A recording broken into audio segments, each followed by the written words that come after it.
بسم اللہ الرحمن الرحیم. السلام علیکم ورحمۃ اللہ وبرکاتہ. How are you students? I hope you all are fine. Welcome to Islamiyat class. آج ہم نے پڑھنی ہے حدیث نمبر 10. ان اکمل المؤمنین ایمانا احسنہم خلقا. ترجمہ: یقیناً مومنوں میں سے کامل ترین ایمان والا وہ ہے جو ان میں اخلاق کے لحاظ سے سب سے اچھا ہے. تشریح: انسانی شخصیت کی اصل تصویر ایک آئینہ بھی اتنی صاف پیش نہیں کر سکتا جتنا اس کا اخلاق. جب ایک انسان دوسرے سے معاملات کے دوران حسن خلق سے پیش آتا ہے تو اس کی شخصیت کا ظاہر اور باطن مکمل طور پر واضح ہو جاتا ہے. اب یہاں پہ یہ بتایا جا رہا ہے کہ بیسیکلی دیکھا ہی جائے تو ہمارا اخلاق ہماری شخصیت کو ظاہر کرتا ہے. یعنی ہم جتنا ہم اچھا بیہیویئر رکھیں گے لوگوں کے ساتھ، جتنا ہم اچھا سلوک کریں گے، اس سے پتہ چلے گا کہ ہم کس شخصیت کے مالک ہیں. ہمارے اندر صبر، تحمل، بردباری سب کچھ ہونا چاہیے، جو کہ حضرت محمد صلی اللہ علیہ وسلم کے اندر موجود تھا. وہ بہت ہی اچھی طبیعت کے مالک تھے، بردبار انسان تھے. اور اخلاق کا لفظ خلق سے نکلا ہے، اور اس کا مطلب یہ ہے کہ انسان کی پختہ عادتیں، یعنی ایسی عادتیں یا ایسی باتیں جو ہمارے اندر رچی بسی ہوں، جو بے تکلف ہم کر رہے ہوتے ہیں. یعنی اس میں کسی بھی قسم کی کوئی فارمیلٹی نہیں ہوتی، منافقت نہیں ہوتی. مطلب یہ ہے کہ اندر سے اور باہر سے اور ایسے نہیں ہے. اب ہم جو بھی بات کر رہے ہیں، جیسے میں کوئی بات کرتی ہوں یا آپ کرتے ہیں، تو وہ ہم ایک کیا کہہ سکتے ہیں کہ تقیہ کلام یا پھر ہماری عادت بنی ہوئی ہوتی ہے. ہم یہ نہیں ہے کہ ہم ایکسٹرا جو ہے وہ اپنے آپ کو ایکسٹرا آرڈنری بننے کی کوشش کریں، یعنی ایفیشینٹ بننے کی کوشش کریں. یہ نہیں ہے. مطلب یہ ہے آپ کوئی بھی بات کرتے ہیں، آپ عادت ایک کہتے ہیں نا، عادت ہوتی ہے انسان کی، اس طرح سے کر دیتا ہے. یا پھر یہ ہے کہ ہمارا یہ ہے کہ ہم اگر کسی سے کوئی بات کر رہے ہیں تو وہ ہمارا زندگی گزارنے کا ایک انداز ہے. جس طرح سے ہم ڈیلی روٹین میں بیہیو کرتے چلے جاتے ہیں، وہ چیز کیا ہے کہ بچپن سے وہ چیزیں ہمارے اندر بلڈ ان ہونی شروع ہو جاتی ہیں. اور کیا ہے کہ ہم ان چیزوں کا کیا ہماری وہ عادت میں شامل ہوتی چلی جاتی ہے. کہتے ہیں نا کہ بچے کو بچپن میں جو چیز سکھائی جاتی ہے وہ چیز ساری زندگی اس کے ساتھ رہتی ہے. تو وہی ہے کہ جو چیزیں ہمیں بچپن سے سکھائی جاتی ہیں یا بتائی جاتی ہیں، وہ چیزیں ہمارے اندر عادت ہوتی جاتی ہے اور ہم ان چیزوں کو اڈاپٹ کرتے چلے جاتے ہیں. حسن خلق ہی ایک ایسا عمل ہے جس سے آپس کی نفرتوں کو نہ صرف محبتوں میں بدلا جا سکتا ہے بلکہ دشمنوں کے دل میں بھی گھر کیا جا سکتا ہے. اب یہاں پہ ہمیں کس چیز کی تعلیم دی جا رہی ہے یا کیا بتایا جا رہا ہے؟ اخلاق حسنہ. اخلاق حسنہ کیا ہے؟ سب سے پہلے ہمارے ذہن میں یہ سوال آنا چاہیے کہ اخلاق حسنہ کیا ہے؟ اخلاق حسنہ سے مراد ایسے اخلاق یا پھر ایسی عمل، ایسی باتیں، ایسے رویے جو ہمیں حضرت محمد صلی اللہ علیہ وسلم اور اللہ تعالیٰ نے حکم دیا ہے. یعنی ہمیں قرآن مجید میں حکم دیا گیا ہے اور اس پر عمل کر کے ہمیں کس سے دکھایا ہے؟ حضرت محمد صلی اللہ علیہ وسلم نے. اور ان میں کیا آتا ہے؟ اگر ہم دیکھیں مثلاً سچ بولنا، افایہ ہے، یعنی ہم اگر کسی سے وعدہ کر رہے ہیں تو اس کو پورا کریں. امانت اگر کسی سے لے رہے ہیں تو وہ واپس کریں. تو یہ ساری چیزیں، مزید بھی اور بہت سی چیزیں ہیں جو ہم اگر دیکھا جائے تو یہ ڈیلی روٹین کی چیزیں ہیں.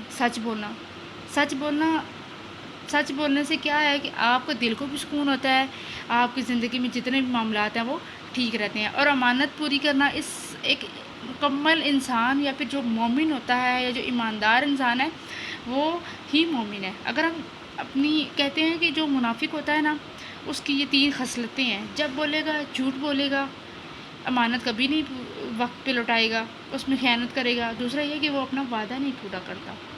اور مومن کے بارے میں یہ ہے کہ مومن کبھی بھی جھوٹ نہیں بولتا، اور مومن ٹائم پر، وقت پر اپنی امانت پوری کرتا ہے. امانت جس طرح سے اس نے لی ہوتی ہے اس کو اسی وقت، جس طرح مقرر وقت ہے واپس دینے کا، وہ واپس کرے گا اور اپنا وعدہ پورے کرے گا.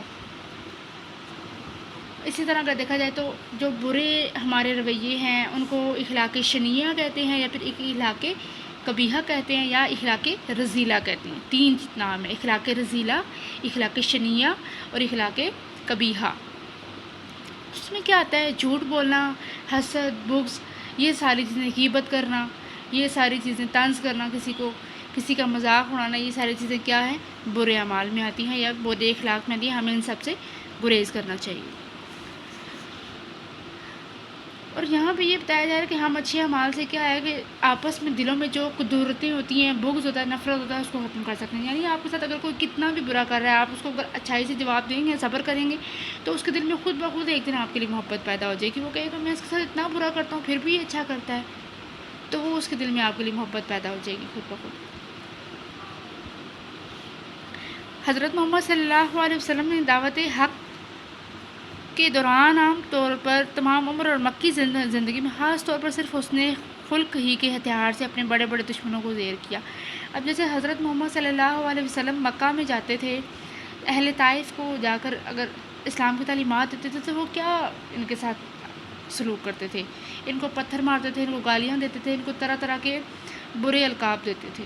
تو حضرت محمد صلی اللہ علیہ وسلم کا رد عمل کیا ہوتا تھا کہ وہ چپ رہتے تھے، خاموش ہو جاتے تھے، صبر کرتے تھے، درگزر سے کام لیتے تھے، اور ان کے حق میں اللہ تعالیٰ سے ہدایت کی دعا کرتے تھے. ایون کہ حضرت جبرائیل علیہ السلام نے ان کو فرمایا اگر آپ مجھے حکم دیں تو میں ان کو 2 پہاڑوں کے درمیان پیس دوں، لیکن انہوں نے کہا نہیں، مجھے لگتا ہے کہ اس قوم میں سے ایک انسان پیدا ہوگا جو ہدایت کا ذریعہ بنے گا. اور ہمیشہ انہوں نے صبر کیا. اور ہم ان کی امت ہے نا، امت مسلمہ ہے، تو ہمیں نہیں چاہیے کہ ہم ان کی تعلیمات پر عمل کریں. ہمیں نہیں چاہیے کہ ہمارے ساتھ کوئی برا کرتا ہے تو ہمیں صبر کرنا چاہیے. اگر جو عمل یا پھر جو سلوک حضرت محمد صلی اللہ علیہ وسلم کے ساتھ کیا گیا ہے اگر وہ ہمارے ساتھ کیے تھے تو سوچیں آپ ہم کیا کریں گے. ہمیں کوئی ایک گالی بھی دیتے تھے تو ہم سے برداشت نہیں ہوتی، ہم پتہ نہیں کیا کچھ کرنے کے لیے تیار ہو جاتے ہیں. مگر مسلمانوں کے لیے تو حضرت محمد صلی اللہ علیہ وسلم نے حسن خلق کو ایمان کی تکمیل کا پیمانہ قرار دیا. اب یہاں پر دیکھیں ہمیں یہ بتایا جا رہا ہے کہ ہماری امت مسلمہ سے بات کی جا رہی ہے، ہمیں دنیا میں خلیفہ بنا کر بھیجا گیا ہے، نائب بنا کر بھیجا گیا ہے، ہمیں تمام لوگوں کے لیے ہدایت کا ذریعہ بنا کر بھیجا گیا. امت مسلمہ ہی آگے لوگوں تک اسلام کو پھیلائے گی. تو ہمارے لیے کیا ہے بہترین جو ایمان کی تکمیل ہے، یعنی ایمان مکمل کیسے ہوگا؟ حسن اخلاق سے. اللہ تعالیٰ نے بھی ہمیں قرآن مجید میں بتا دیا ہے اور حضرت محمد صلی اللہ علیہ وسلم نے بھی بتایا ہے کہ ہمارے لیے کیا ہے کہ ہمارے ایمان کو مکمل کرنے والی جو اہم چیز ہے، سب سے بڑی چیز کیا ہے؟ حسن اخلاق ہے. حسن اخلاق دراصل روزمرہ زندگی میں اللہ اور اس کے رسول صلی اللہ علیہ وسلم اپنے نفس اور مخلوق خدا کے ساتھ ایک مسلمان کے طرز عمل اور رویے کا نام ہے. کیا ہے کہ جب ہم حسن اخلاق سے پیش آئیں گے لوگوں کے ساتھ، اس سے کیا ہمارا معاشرے میں مقام اچھا ہوگا، اور کیا ہے کہ ہم اپنے اللہ اور اس کے رسول صلی اللہ علیہ وسلم کی تعلیمات پر عمل کر رہے ہیں اور ہم ان کی پیروی کر رہے ہیں. جب ہم اللہ اور اس کے رسول کی پیروی کریں گے تو ہمیں زندگی میں دنیا میں بھی اعلیٰ مقام ملے گا اور آخرت میں بھی ہمارے لیے اچھے باغات تیار کر کے رکھے گئے ہیں. اور یہ جو رویہ ہے یہ ایک مومن ہی اپنا سکتا ہے. کہتے ہیں کہ وہ انسان سب سے اچھا انسان ہے جو اپنے اہل و عیال، اپنے آس پاس کے لوگوں کے ساتھ اچھا سلوک کرتا ہے، حسن اخلاق سے پیش آتا ہے.